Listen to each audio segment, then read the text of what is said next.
तमाम दर्शकगणों को मेरा अभिवादन। मैं हूं आपका होस्ट गजेंद्र सिंह चौहान और आज हमारे साथ एक खास मेहमान है प्रकाश डबराल जी। और ये भी बता दूं कि प्रकाश जी को जो रमाई वैली है यहाँ हमारे जनपद उत्तरकाशी में किस बात से पहचान मिली है।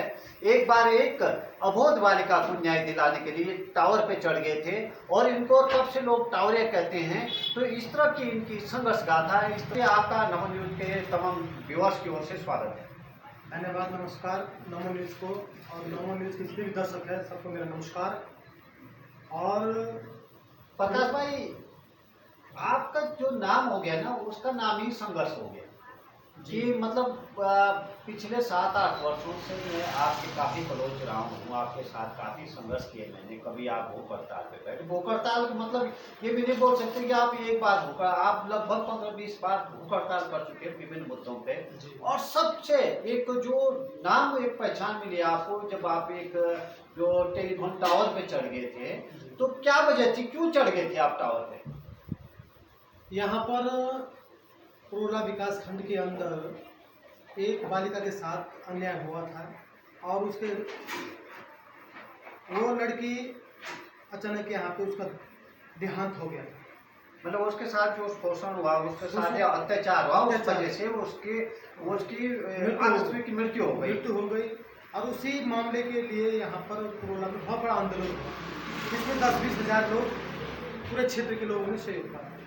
तो उसमें परिणाम ये हुआ है कि जब हमारे बच्चे अपनी बेटी की मान सम्मान के जब सड़कों पर आए, तो कुछ लोगों ने यहाँ पर तहसील स्तर पर हो चाहे पुलिस स्तर पर हो, वहाँ पर उन लोगों ने तोड़ करी। तो हमारे बच्चे उसमें कुछ लोग यहाँ के लोगों के द्वारा फंसाए गए हैं। मतलब निर्दोष लोगों को फंसाया गया। और उसी मामले में हम लोग जब वहाँ से सारे बच्चों के लिए 90 छात्र इंटर कॉलेज के थे और कम से कम 250 लोग पुरोला के उसमें सम्मिलित, लगभग टोटल 250 लोग थे। तो जब सबके लिए नोटिस जारी हुआ तो हमारे पास कोई रास्ता नहीं था, इसलिए हम टावर पे मजबूरन चढ़ना पड़ा।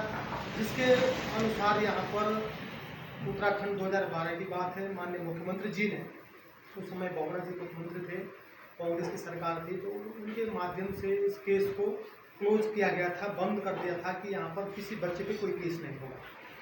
तो उसके बाद जब यहाँ पर मामला शांत हुआ तो अगले साल 1 साल बाद कुछ लोगों के यहाँ पर 5-6 लोगों पर यहाँ पर एफआईआर दर्ज हुई और हाई कोर्ट से उनके लिए वो आ गया था, समन होने सीधे वारंट आए और सब लोग जेल जाने की तैयारी में थे।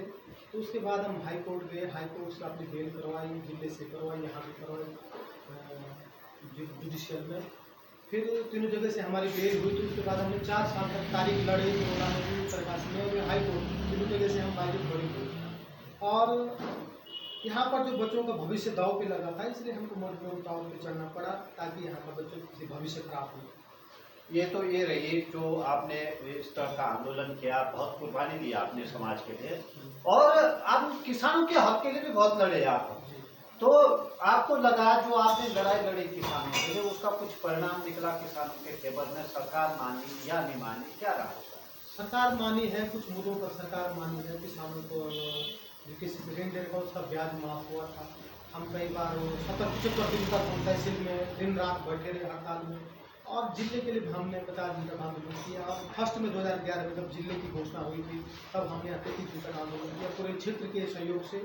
और उसके बाद यहाँ पर स्वास्थ्य विभाग में जो व्यवस्थाएं नहीं थी, अल्ट्रासाउंड मशीन नहीं थी, एक्सरे मशीन, जितनी भी मशीन, सब मशीनों के लिए हमने प्रयास किया, भूख हड़ताल करी। यहाँ के क्षेत्र के लोगों ने बहुत सहयोग करा। यहाँ पे आज सारी सुविधाएँ उपलब्ध हैं, डॉक्टर भी हैं, अल्ट्रासाउंड मशीन भी है, एक्सरे मशीन, सारी सुविधाएँ हैं। और जो असुविधाएँ हैं उसके लिए हम प्रयास कर रहे हैं। अच्छा, और ये प्रकाश जी आगे की क्या रूपरेखा है आपकी, क्या करना चाहेंगे आप आगे, क्या है आपका आगे का उद्देश्य? आगे के उद्देश्य मेरा ये है कि अगर पब्लिक मेरे भाव को, मेरी सेवा को समझती है तो हम प्रयास करेंगे। तो हमारा जो मुख्य बिंदु है वो है शिक्षा और स्वास्थ्य। जो 2 चीज़ों पर मैं भूख हड़ताल करता हूँ, स्वास्थ्य के लिए भूख हड़ताल करता हूँ, शिक्षा के लिए करता हूँ। यहाँ पर जितने भी विद्यालय पुरोला विकास खंड में, वहाँ उन विद्यालयों के विकास के लिए, बच्चों के विकास के लिए हम लड़े हैं।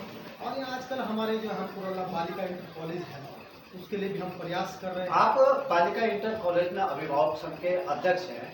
इस अभिभावक संघ के अध्यक्ष बनने के बाद क्या प्रयास किए आप? जो जिस तरह आपने देखा है कि जो भवन है बालिका विद्यालय का, वो बिल्कुल पुराना तो जर्जर है, नए में इतनी जगह नहीं कि वहाँ पे फिर भी जैसे तैसे वहाँ पे चल रहा विद्यालय। क्या कर रहे हैं आप इसके लिए मैं प्रयासरत हूँ। यहाँ पर कई बार हमने ज्ञापन दिया है, अभिभावक के माध्यम से भी, इस विद्यालय के माध्यम से, अपने माध्यम से भी, और हम माननीय मुख्यमंत्री जी से मिले, शिक्षा मंत्री से मिले, और हमारे जो प्रदेश अध्यक्ष हैं भाजपा के नरेंद्र भाटी जी उनसे मिले। तो उन सभी लोगों के सहयोग से यहाँ पर विद्यालय के लिए हम प्रयास कर रहे हैं। यहाँ पर उन्होंने शिक्षा निदेशक महावीर सिंह बिष्ट जी द्वारा यहाँ पर प्रस्ताव भेज दिया है, लेटर भेज दिया है कि आप तत्काल यहाँ पर मुख्य शिक्षा अधिकारी को आदेश हुआ है कि आप हमें पुरोला बालिका इंटर कॉलेज जो मुख्य भवन बनना है उसका आंगन तैयार करके आंगन तैयार करने के लिए आ गया है। तो चलो ये बहुत बधाई है आपको कि चलो आपके प्रयास से अब जो हम ये सपना था ये साकार हो जाएगा बालिका विद्यालय का। तो इसके लिए आप बहुत बहुत बधाई के पात्र हैं। नमो न्यूज के जो व्यूअर्स की ओर से मैं आपको बहुत बधाई देता हूँ और शुभकामनाएं भी देता हूँ कि आप इसी तरह जनहितों के लिए संघर्ष करते रहे और आप हमारे इस कार्यक्रम में आए, उसके लिए हम आपका धन्यवाद अदा करते हैं। नमस्कार।